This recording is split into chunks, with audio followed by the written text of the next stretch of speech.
ஒரு மிகப்பெரிய அதிர்ச்சிகரமான செய்தி ஒன்று நடந்திருக்குங்க. அதை தான் இந்த வீடியோவில் பார்க்க போகிறோம். அதாவது இது வந்து ஹாட் ஸ்டாரில் வெளிவந்த ஒரு ப்ரோமோ, இன்றைய நாளுக்கான ப்ரோமோ. இப்போ வந்து பிரின்சிபல், வாட்ச்மேன், மஞ்சரி மேடம், அதுக்கப்புறம் ஜாக்குலின், தீபக் எல்லாம் இருக்கிறாங்க. அந்த இடத்துல வந்து இப்போ தீபக் என்ன கம்ப்ளைண்ட் பண்ணாரா என்னன்னு தெரில. ஜாக்குலின் வந்து விளக்கம் கொடுத்துக்கிட்டு இருக்காங்க. தீபக் என்னோட பார்வையில் மாரல் ஸ்டோரி சொல்லி கொடுக்க சொன்னாங்க, அதுதான் என்னுடைய சிலபஸ், அதை தான் நான் வந்து கன்வே பண்ணேன். நான் சொன்னேனே தவிர்த்து உங்களை குறி சொல்லி உங்களை குறை சொல்லணுங்கிறதெல்லாம் என்னுடைய எண்ணம் இல்லை அப்படின்னு சொல்லி அதுக்கப்புறம் உணர்வுபூர்வமாக பேசுகிறாங்க. பேசிட்டு அதுக்கப்புறம் நமக்கு, அதாவது இப்போ ஜாக்குலின் வந்து என்ன கேரக்டரில் இருக்காங்க, ஒரு மாரல் டீச்சர் கேரக்டரில் இருக்காங்க. டீச்சர் வந்து ஸ்டூடெண்ட் காலில் விழுவதை எப்படிங்க பார்க்குறது? அவங்க வந்து என்னை மன்னிச்சிருங்கன்னு சொல்லிட்டு காலை தொட்டு அந்த மன்னிப்பு கேட்குற காட்சி. அப்படி என்ன தவறு செய்தார்கள் ஜாக்குலின் அப்படிங்கிறத இன்னைக்கு பார்க்கறதுக்கு நம்ம ஏன்னா 100% அவங்க தவறு செய்திருக்கிறதுக்கு வாய்ப்பு கிடையாது. ஸ்டூடெண்ட்டை திருத்துறது ஆசிரியர்களின் கடமை. ஆசிரியர் இப்படித்தான் சொல்லி கொடுக்கணும் அப்படின்னா இந்த பையன் வந்து பிக் பாஸ் ஸ்கூல்ல விட்டு வெளியில போயிடணும், இல்லைன்னா பிக் பாஸ் விட்டு வெளியில போயிடலாம். அதுக்குன்னு ஒரு ஆசிரியை வந்து ஒரு மாணவனின் காலில் விழுவுற மாதிரி இருந்ததுன்னா, இந்த நிகழ்வு நான் ரொம்ப ரசிச்சுட்டு இருந்தேன். இந்த பள்ளிக்கூட டாஸ்க்கு இது வந்து ஒரு கரும்புள்ளியாக அமையுதுங்க. இது ஒரு கரும்புள்ளியாக அமையுது, ரொம்ப ரொம்ப கஷ்டத்தை தருது.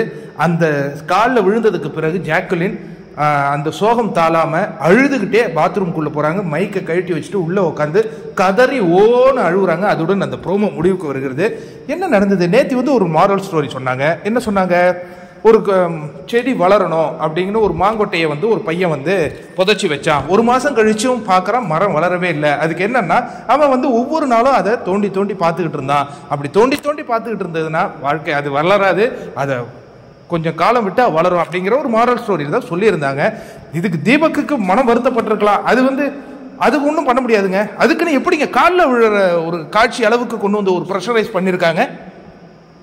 யார் இந்த அதிகாரம்? அதுவும் பிரின்சிபல் மேடம் அங்கே இருக்காங்க, வைஸ் பிரின்சிபல் சார் அங்கே நிற்கிறாரு, பிடி சார் இருக்கிறாரு, மஞ்சரி மேடம் இருக்கிறாங்க, தமிழ் மேடம் இருக்கிறாங்க. அப்படி இருக்கும் பொழுது இந்த நிகழ்வு மிக மிக கண்டிக்கத்தக்கதாக அமையுது. ஸ்டூடெண்ட் மாதிரி பிஹேவ் பண்றாங்க. சரி, கண்டஸ்டன்ஸ் தானே, ரெண்டு விதத்திலையும் பேசுவோம் நம்ம. இது என்னங்க இது? அந்த பொண்ணை காலில் விழுற அளவுக்கு மன்னிப்பு கேட்கிற அளவுக்கு கொண்டு வந்தது என்ன? மிக மிக டிசப்பாயின்மெண்ட் நான் இருக்கிறேன். தீபக் வந்து காலில் விழுங்கன்னு சொல்லலை, பட் அந்த சூழலுக்கு தள்ளப்பட்டிருக்கிறாங்க ஜாக்குலின் அப்படிங்கிறத நம்மளால கண்டிப்பாக உணர முடியுது. பார்ப்போம் என்ன நடந்திருக்குன்ட்டு. இந்த ப்ரோமோ வெளியாகிருக்கு.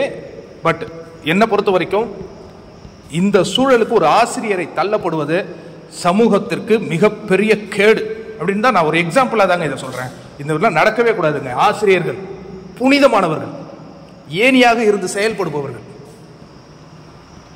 நம்ம ஸ்டூடெண்ட் ஐஏஎஸ் ஆயிடுவோம், நம்ம வந்து வாத்தியாராகவே இருப்போம், அது நமக்கு பொறாமையை தராது, பெருமையை தரும். ஆசிரியர் தொழில் எவ்வளோ ஒரு கண்ணியமான தொழில். என்ன இந்த ஷோவில் இப்படி பண்ணிட்டாங்களே, இது ரொம்ப கண்டிக்கிறேன் நான்.